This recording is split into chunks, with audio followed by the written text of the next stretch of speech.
Alright, welcome back to Chapter 3. This is part 2 of the Stoichiometry series. And we're going to talk more about calculations in this section. And so we can start off talking about formula and molecular weights. So there's really two important terms that describe the atomic weights of ionic or molecular compounds. And these are formula weight or molecular weights. They're usually abbreviated with either FW for formula weight or MW for molecular weight. Basically, it's just the total weight of all the atoms in the compound. So you should note that on an exam, I may ask you to calculate the formula weight, calculate the number of moles, grams, whatever it is, and I may just give you the formula name, and you'll have to write the formula, just to give you a heads up on that. As an example, we can calculate the formula weight of sulfuric acid. So on an exam, I may just say sulfuric acid and not actually give you this H2SO4.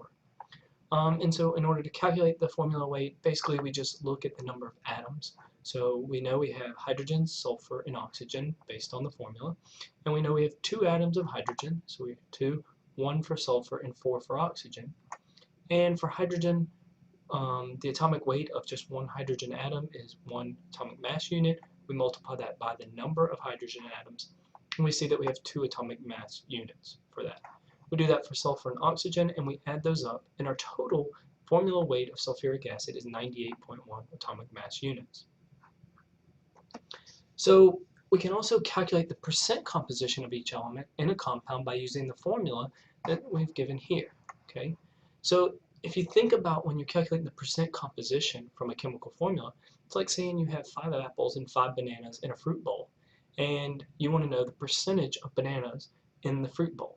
Well, you would just take 5, divide it by the total number of fruit in the basket, which is 10, multiply by 100, and that's going to give you 50% of the fruit in the bowl is bananas. Same thing here, except we're using atoms in chemical formulas. So now we can talk about probably one of the most important concepts in general chemistry, which is termed the mole. So if you look at this carton of Mountain Dew, right? It's a 12-pack of Mountain Dew. We know there's 12 Mountain Dews in the case, and we call it a dozen, right? So as chemists, we look at a sample, and we think of how many atoms, molecules, or ions are present in that sample. And as chemists, we know that that answer is 6.022 times 10 to the 23rd atoms, molecules, or ions in that sample. Just like we know that there's 12 cans of Mountain Dew in this case. Okay. However, the case of Cokes is a dozen, all right? But the 6.022 times 10 to the 23rd is equal to what we call 1 mole. It is the SI base unit for the physical property called the amount of substance in a sample. Okay. It can be used just like the others, where we can add milli or centi in front of it. So we can add these different prefixes to talk about millimoles, centimoles, whatever it is. So to explain to someone what we mean by 1 mole, we could give them 12 grams of pure carbon. So we give you 12 grams of pure carbon, and I ask you to count the number of atoms. Well, counting those atoms would be impractical, right? But if we tell you that the mass of 1 carbon atom is 1.99 times 10 to the minus 23rd grams, now figure out how many atoms there are. We could divide these two together. What we find is that there's 6.022 times 10 to the 23rd atoms of carbon in 12 grams of pure carbon. This 6.022 times 10 to the 23rd is termed Avogadro's number, and it was based on the number of carbon atoms in a sample. You should know Avogadro's number, memorize it, and don't forget it. So when we talk about the mole, 1 mole is the amount of matter that contains as many objects as the number of atoms in exactly 12 grams of pure carbon. So to kind of help make this, or help make a little sense of this, a mole is always going to be the same number. So if I asked you how many carbon atoms are in just 1 mole, well, it's 6.022 times 10 to the 23rd carbon atoms in 1 mole. Well, how many elephants are in 1 mole? Well, it's 6.022 times 10 to the 23rd elephants in 1 mole. How many dollar bills are in 1 mole? Well, I would take all of it because it's 6.022 times 10 to the 23rd dollar bills in 1 mole. The key here is that the molar mass is actually different. So we've been talking about the atomic weight of an element, okay? And we talk about it in atomic mass units. But we can actually express atomic mass units as grams per mole. and this is the molar mass. You'll hear molar mass pretty commonly, much more common than atomic mass units. So for example, if we look at chlorine, chlorine has an atomic weight of 35.5 atomic mass units taken from the periodic table. But 1 mole of chlorine has a mass of 35.5 grams. And so we can express this as either there's 35.5 grams in 1 mole of chlorine, or 1 mole of chlorine has 35.5 grams. Okay, and we can use this as a conversion factor. So the molar mass, like I said, is a very important number to know, and we use it for a number of calculations. One of the most important concepts is that we can use the molar mass to convert the grams of a substance to the moles of a substance. Okay? Or we can go from the moles of the substance back to the grams of a substance.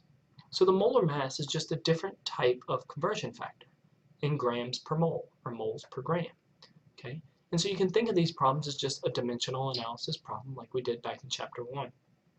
So if you're given grams of a substance, you can convert grams to moles using the molar mass.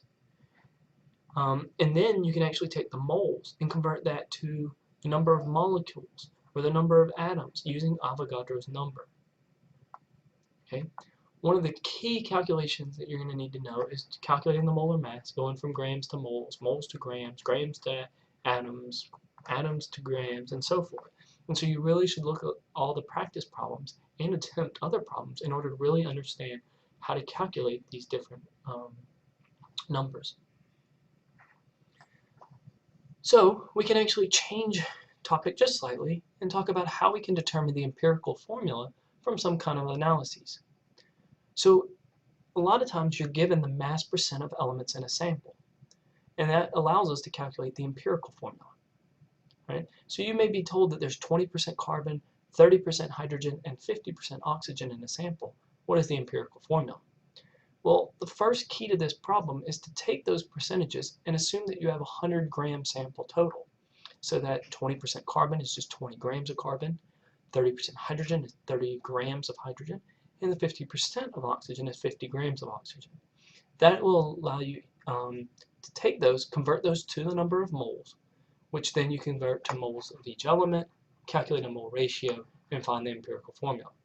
Once again, I think it's important that you look at the practice problem videos and attempt those problems in order to really see how this works. We can take this value that we get for the empirical formula, whatever that value or the empirical formula is, and if we're given the molecular weight, we can actually calculate the molecular formula as well. And there's a practice problem for this as well. So let's turn back to the balanced chemical equations.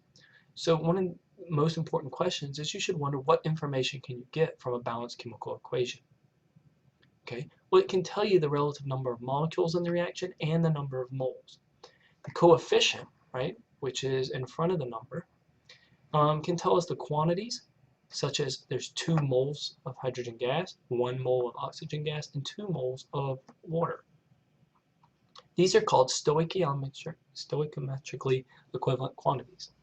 Thus, we have 2 molecules or 2 moles of hydrogen gas, 1 mole or molecule of oxygen gas that produces 2 molecules or moles of water. So the moles of one substance then can be used to convert to moles of another substance. But the key is that we cannot just convert from grams of one substance to grams of another. Okay, it's really important that you follow that rule. So we can say, how can we compare moles of a reactant to moles of a product, or vice versa? Right? Well, the number of moles of substance A and B can be used as ratio or conversion factor in a series of calculations. If we look at this figure, we can see that for every 2 moles of hydrogen gas given by the coefficient, that we have 1 mole of oxygen gas and 2 moles of water. And so if we're given moles of substance A, say that's hydrogen gas, and we want to know how many moles of water there are, well, we can use the coefficients, this mole-to-mole ratio, to say, well, for every 2 moles of hydrogen gas, there are 2 moles of water, and then we can convert moles from hydrogen gas to moles of water. So how do you compare grams of reactant to grams of product or vice versa? Well, it's pretty straightforward in the fact that you just take the grams of substance A, you first must convert that to moles of substance A, and then we can use the coefficients, like the last slide, to convert from moles of substance A to moles of substance B. Then we can take those moles and convert back to grams using the molar mass. So when in doubt, one of the most important rules that you can follow, especially in my class, is that when in doubt, convert to moles. Okay, you cannot convert from grams to grams. We'll pick up with limiting reactants in the next video, which will be a shorter video, so stay tuned for that.